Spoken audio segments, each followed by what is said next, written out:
GZS, Zbornica knjižnih založnikov in knjigotržcev, je 19. marca 2014 pripravila drugo tematsko konferenco založnikov in knjigotržcev z naslovom Avtorske pravice danes, kdo pije in kdo plača. V prvem plenarnem delu so spregovorili Olav Stokmo, direktor IFRO, Mednarodne zveze kolektivnih organizacij za pravice reproduciranja, dr. Sandra Šilak, direktorica Literar Mehana iz Avstrije, ter Rudi Zaman, ki je predstavil Sazor in njegove aktivnosti. IFRO is the main network for the authors and publishers associations and their collectives in the text and image sector, or what we call print and publishing.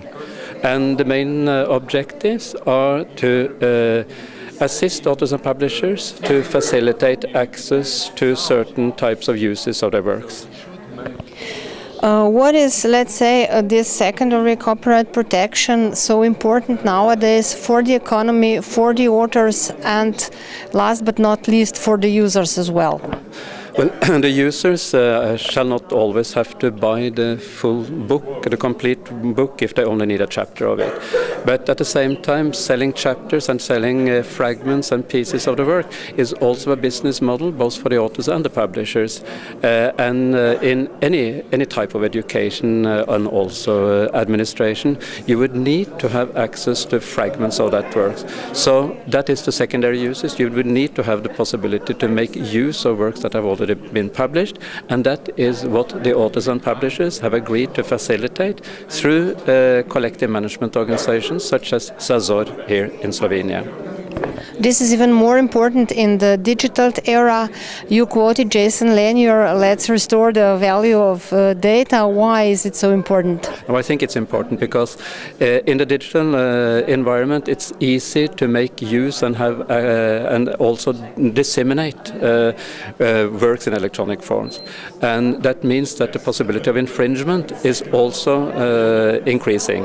But at the same time, this poses a challenge on the authors and the publishers as well as the collectives to make it easier to get a work for free, to get a work legally than to get it illegally.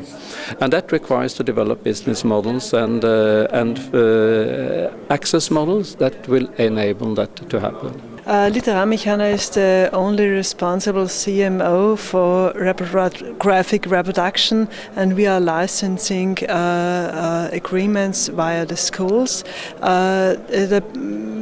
In our experience, is a well-functioning model to have such voluntary and legal licensing schemes. We entered into contract with the schools, and the ministry of the school, the ministries pay either flat rate, falling to a flat rate agreement, and on the other side per pupil.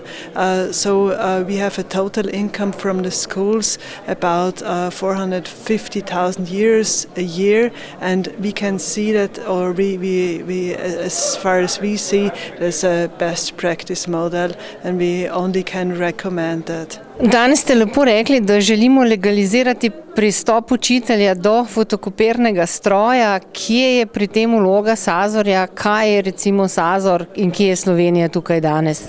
Torej, Sazor je bil ustanovljen zato, da to vprašanje uredi in reši po vzoru vseh ostalih evropskih držav. Pomeni, da se od tiste fotokopije v šolah neka malenkost nakaže tudi za avtorske pravice. Sazor to po zakonu razdeli med avtorje in založbe, po zakonu 50% avtorjev, 50% založbam, in s tem nekako podpira razvoj novih gradiv, novih knjig, novega ustvarjanja tako pisateljev kot založb.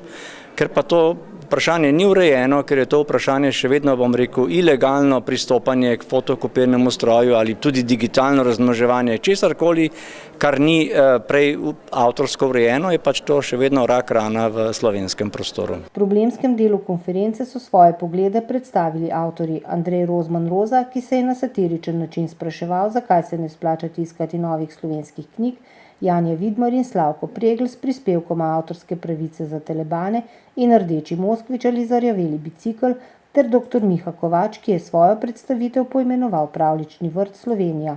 Mislim, zakaj pa jaz to delam, pa kaj pa vem, pač delam, kaj pa čem drugega, to počnem in od tega živim, ne. Zdaj, ne vem, če bom še 70 let po smrti uspel od tega kaj dosti avtorskih pravic dobiti, ne, oziroma denarja iz avtorskih pravic, ker ne vem, koliko časa bo trajalo to, ne, ta trg, ne, koliko časa se ta roba v tem jeziku prodajala dejansko, včasih si ne morem predstavljati, da bi to bilo še 50 let. Ne. Mislim, da globalizacija tako prodira, ker gledam svoje otroke, ne, recimo, mislim pa je mlajši star že čez 20, ne, ampak recimo že ta mlajši je bil izrazito globaliziran, ne, prek interneta in kabelske televizije je zelo, bi rekel, že tam 3., 4. razred sem ga s prijateljem peljal v kino, nista podnapisov brala, sta v angleščini poslušala, ne. Mislim, to se pač širijo, ne, znanje tujih jezikov je vedno lažje pridobiti, ne, vsaj za tisto, kar te zanima in seveda mislim, ne, to gre na račun nečesa drugega, kar se komunikacije tiče, sigurno. Ne. To je v bistvu zelo žalostno, ne, da Slovenija, ki bi naj sodila med razvitejše države na tem področju, skratka caplja v ozadju. In na meni se kar naprej vsiljuje ta primerjava z našimi rudarji, ki so se zbarikatirali v rudnik.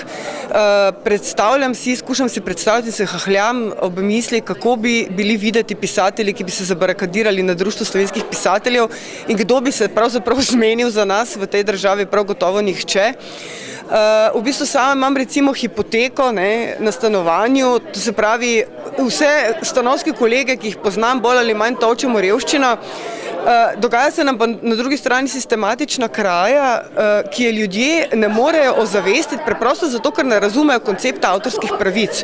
Ker ljudje si preprosto, ampak res preprosto razlagajo, da avtorske pravice so naše.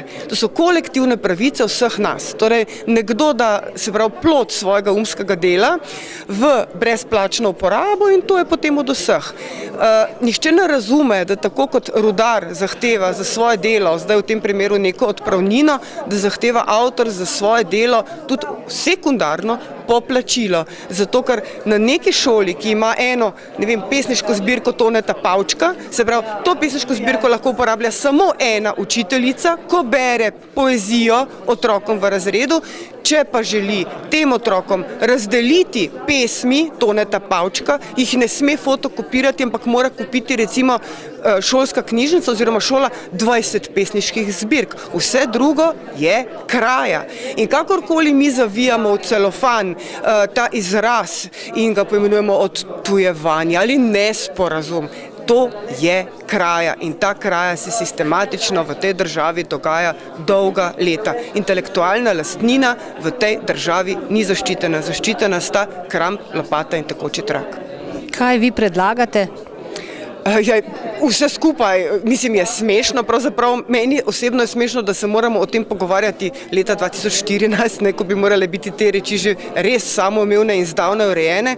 Mi pa smo pravzaprav tako dolgo potovali, da smo zdaj prišli na začetek in se o tem šele pogovarjamo. V bistvu glede na to, da jaz osebno ne vidim, zdaj po nekaj sestankih na Ministrstvu za kulturo in Ministrstvu za izobraževanje, znanost in šport, ne vidim nekega sogovornika. Sama osebno sem tako že vsega skupaj sita, ne, da sicer nekje radikalno predlagam oziroma sugeriram tožbo, ampak vem, da je to nesmiselno. Vem, da je to tisto obupavanje avtorja, ko pravzaprav se mu zdi, da so izčrpane že vse druge možnosti. Srčno upam, da je res napočil čas, mislim, da se tudi v tej državi za temi avtorskimi pravicami, da se bo začelo nekaj spreminjati in da bomo avtorji pravzaprav za svoje delo plačani.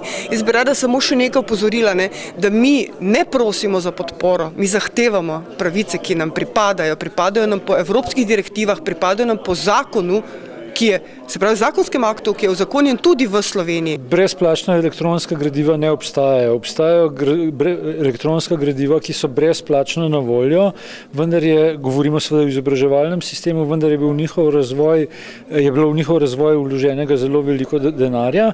Poleg tega je pa seveda potrebna ena velika malha denarja še za nakup opreme, s katero do teh gradiv lahko dostopamo. Tako da to, da so te zadeve brezplačne, je mit. Tisto, kar seveda založniki predlagamo in avtor je pa seveda to, da bi država enostavno uvedla na vrste licenčnino za uporabo tovrstnih gradiv, ne vem, recimo 2-3 evre na učenca na leto. Založniki bi pač pripravljali učna gradiva in se seveda borili za svoj tržni delež. Ker tisti problem, ki je pri razvoju teh gradiv nastal, je tudi ta, da ljudje, ki dobijo neko subvencijo za to, da to gradivo razvijajo, potem niso več motivirani, da se borijo za uporabnike, da gradivo prilagajajo željam in potrebam uporabnikov in da tudi seveda izvajajo ustrezne marketinške in promocijske aktivnosti. Tisto, kar se je pri nas zgodilo, je v bistvu, bi jaz rekel, ene vrste protitržni udar v šolstvu. Želja, ambicija zadaj je bilo zabrisati trg in zasebnike ven z oskrbovanja gradiv za šolami. Tisto, kar pa se zdaj v realnosti dogaja, je pa seveda to, da takih gradiv enostavno ni. In poanta je po moje zelo jasna in enostavna. Uvedimo nazaj trg in stvari se bodo v nekaj letih rešile same od sebe. Konferenca je opozorila, da je spoštovanje avtorskih pravic temeljni pogoj za trajnostno ekonomsko vzdržno delovanje knjižne verige in srce knjižnega ekosistema, zato so udeleženci ob koncu po razpravi sprejeli zaključni dokument, deklaracijo o avtorskih pravicah. Na današnji konferenci se nas je zbralo preko 100, to je v založniški dejavnosti oziroma v knjižni verigi se mi zdi največji dogodek leta. Sprejeli smo zaključno deklaracijo, kar je najpomembneje in to je enoglasno. V tej deklaraciji, kakorkoli jo že imenujemo, mnenja so bila različna, ali jo imenujemo manifest, resolucija, deklaracija. Odločili smo se za deklaracijo v 10 točkah, v kateri jasno zahtevamo od vseh deležnikov v tem procesu, se pravi v procesu urejanja oziroma ščitenja avtorskih pravic literarnih del, da opravijo svoje delo.